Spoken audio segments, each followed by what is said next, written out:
침향 드셔보신 분 계실까요? 나는 향으로 먹었다 하신 분도 계실 거고, 나는 침향을 차로 즐긴다, 혹은 뭐 나는 침향 환 형태로 먹고 있다 하시는 분들도 계실 겁니다. 침향이 왜 이렇게 귀하고 비싸다고 하는지 내가 알고 드시는 분은 생각보다 많지 않은 것 같아요. 왜 우리가 명절 선물 이런 걸로 많이 받기도 하잖아요. 이 침향을 드시고 있는 분들이 꼭 저에게 묻는 질문이 있습니다. 첫 번째, 침향은 아무나 먹어도 되나요? 아니죠. 모든 사람에게 다 맞는 건 아닙니다. 제가 알려드릴 거고, 또 이런 질문 하세요. 저는 베트남 패키지 여행 가서 침향을 엄청 비싸게 돈 주고 사왔는데 이거 진짜 침향 맞습니까? 이런 질문도 많이 받습니다. 베트남, 동남아시아 여행 가서 비싼 가격에 침향을 사오신 분들은 이거는 꼭 알고 계셔야 됩니다. 모르고 사는 게 가장 비쌀 수 있잖아요.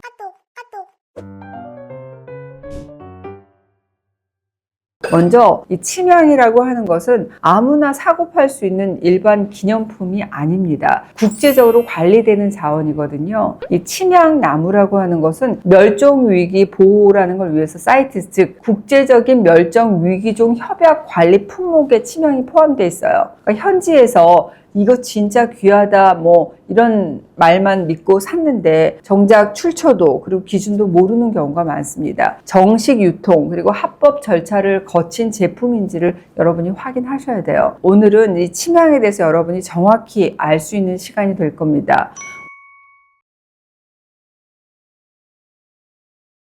우선 침향이 뭐냐? 이 침향이 만들어지는 과정이 참 특이해요. 침향나무가 침향이 되는 게 아니라 전체 침향나무 중에서 1에서 1%만 침향이 됩니다. 침향은 침향나무가 상처, 균, 또 외부의 스트레스에 반응해서 내가 살아남기 위해서 정말 수십 년, 수백 년에 걸쳐서 이게 방어 물질을 스스로 뿜어내거든요. 이걸 우리가 수지라고 하고 수십 년, 또 길게는 수백 년에 걸쳐서 응축되는 이런 수지가 만들어내면서 아주 일부만 침향으로 변합니다. 그러니까 한마디로 이 침향은 정상적인 나무가 아닌 거죠. 그래서 귀한 겁니다.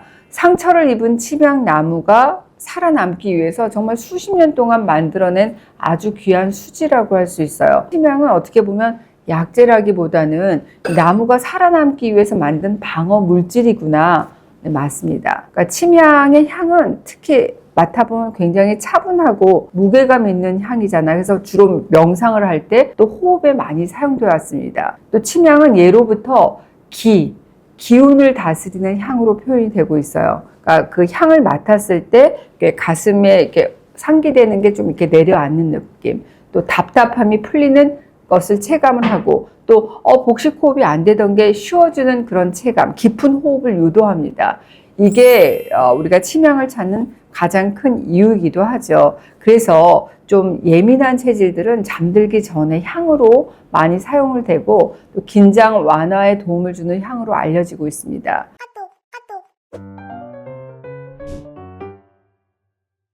침향은 제향지왕, 즉 향 중의 왕이라는 그런 별명을 가지고 있어요. 바로 이 향에서 진정한 침향의 진가가 나타납니다. 화나고 흥분됐던 마음이 이렇게 차분히 가라앉히면서 치솟아 오르는 상기된 기운이 살며시 가라앉게 됩니다. 이 상기된 기운을 가라앉히는 성질은 아마도 이 침향 자체의 속성이다라고 보실 수 있을 것 같아요. 침향, 사향, 용현향, 목향, 이렇게 뒤에 향으로 끝나는 약초는 이 향이 우리 중추신경의 흥분을 억제하고 뇌 혈류를 개선하고 진정하는 작용, 항불안작용. 그러니까 대개는 그 향이 강한 약재의 특징은 따뜻한 성질을 가지고 있어서 몸이 체질적으로 냉하고 또 손발 찬분의 어떤 순환에 도움을 받습니다. 침향이 뇌에 미치는 영향에 대해서 프랑스 연구기관에서 낸 연구 보고를 뉴스로 본 적이 있으실 거예요. 침향을 피우거나 또 소량을 먹었을 때 머리가 맑아지고 눈이 밝아지는 느낌을 받는 것은 이 침향에 들어있는 정유 성분이죠. 델타 구아인 때문인데요. 이 성분이 신경을 안정하고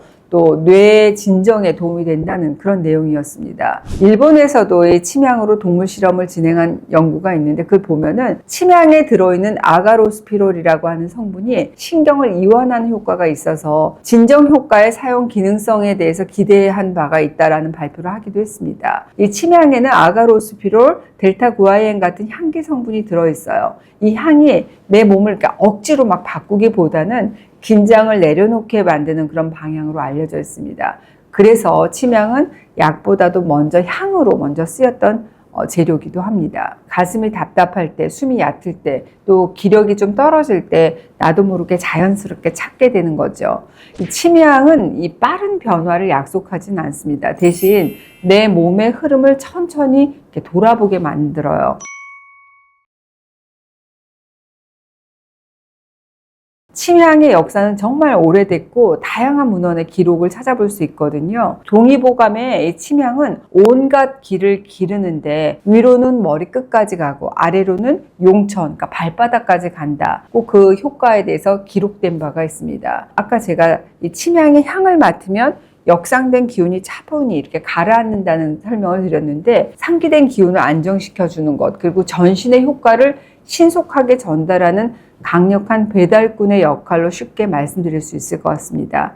그러니까 기가 안 통한다고 얘기를 하잖아요. 그래서 생기는 만성질환에 적용해 볼 만한 효능입니다. 동의보감에서는 침향을 이기약, 기를 이끌어주는 이기약으로 기록되어 있어요. 이기, 그러니까 몸속에 있는 기운을 조절하는 한편 혈행을 도와주기 때문에 다양한 처방에 바로 침향이 사용됐습니다. 실제로 고려 문종이 중풍 후유증으로 고생을 하고 있을 때 중국에서 약재를 100여 가지를 보내왔거든요. 그 중에서 첫 번째가 바로 침향이었고, 이 고려에서는 그 답례품으로 산삼을 보냈다는 기록이 전해 내려옵니다. 여기서 알 수 있는 점, 그 당시에는 중풍을 다스리는데도 이 침향이 쓰였었고, 침향이라고 하는 것은 고려 산삼만큼 좀 귀한 약재였다는 거죠. 삼국사기에는 이런 기록이 있어요. 관료들이 귀중한 수입품인 이 침향을 앞다퉈서 사제품으로 쓰고 있으니까 지금 이 시간 이후로는 진골 계급을 포함해서 침향 사용을 엄격히 금지한다는 그런 기록이 있어요. 또 조선 왕조실록에도 이 침향에 대한 기록이 무려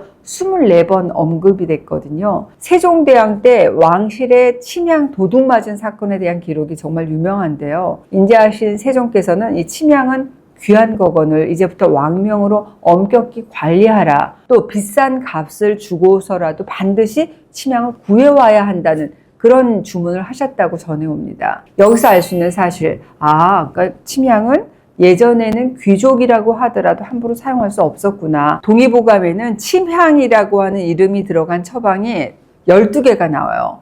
처방 이름에 침향, 약재 이름이 딱 들어갔다 하는 것은 그 약재가 이 처방에서 제일 중요하다는 걸 의미하는구나. 맞습니다. 대표적으로 침향강기산이라고 하는 처방이 있거든요. 처방 이름만 봐도 침향강기산, 침향이 가장 중요한 약재면서 강기, 기운을 아래로 내려준다는 효능이 있을 것으로 추측이 가능하잖아요. 이 처방은 스트레스 많은 우리 현대인에게도 적합한 약 처방이라고 할 수 있습니다. 그러니까 침향이라고 하는 것은 먹자마자 즉각적인 변화를 약속하는 그런 재료가 아니에요. 조용히 천천히 내 몸의 흐름을 돌아보게 만드는 그런 약성을 가지고 있습니다. 그래서 지금까지도 이 침향을 찾는 분들이 꾸준히 이어지고 있고, 또 많이들 침향이 뭐야 궁금해 하시는 것 같아요. 진짜 침향을 선별하는 방법도 궁금해 하시는데 제가 간단한 구별법 하나 알려드릴게요.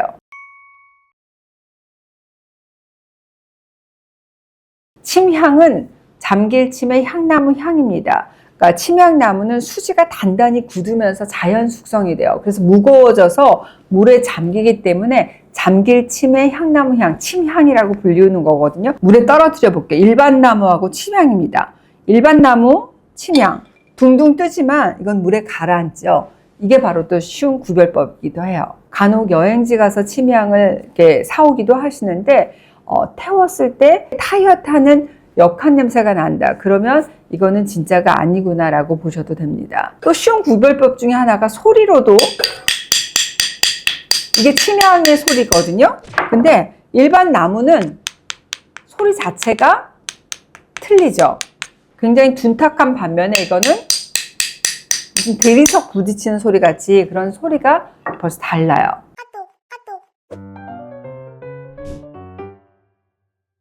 침향은 언제 먹는 게 좋을까요? 이런 질문도 많이 하시는데 특별히 상관은 없습니다. 보통은 하루를 시작하는 오전 혹은 하루 일과가 끝난 저녁 또 오후 식간에 드시는 것도 좋은데요. 왜 우리가 오후에 열심히 활동하거나 머리를 많이 써서 허기가 진다든지 갑자기 좀 이렇게 기운 빠지고 나른해지는 그런 경우가 있잖아요. 저는 이럴 때 침향을 차로 즐기시거나 또 요즘은 침향 환의 형태로 즐기시는 분들도 많으니까 향으로 맡든지 차로 즐기거나 또 침향 환으로 지속적으로 실천하시는 것도 좋겠습니다.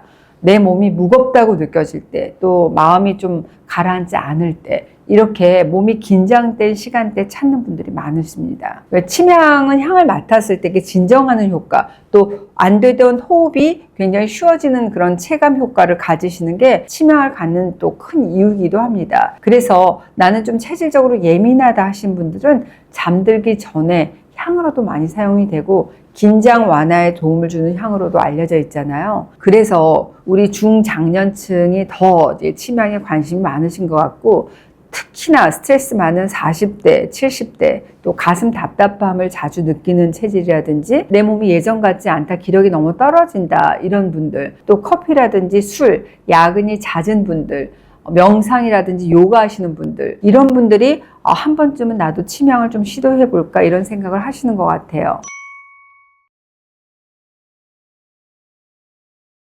침향은 아무나 먹어도 되나요? 이런 질문 많이 하시는데, 침향도 또 주의가 필요하신 분들이 계십니다. 너무 예민한 체질, 또 향에 너무 민감하거나 새로운 소재에 몸 반응이 좀 빠른 분들은 처음에는 소량 드시다가 점점 늘려가시는 것도 좋겠습니다. 두 번째, 체질적으로 열이 심한 체질, 평소에 열이 막 나고 땀이 너무 많은 체질은 주의가 필요합니다. 여러분들은 침향을 어떤 경우에 활용을 하셨나요? 나는 이런 경험을 했다. 나는 내 컨디션이 이럴 때 활용을 했더니 좋았더라. 이런 댓글들 있으시면 공유해 주시기 바랍니다. 많은 분들이 참고하실 것 같아요. 오늘 영상이 이 침향을 이해하는 데 도움이 되셨기를 바랍니다. 감사합니다.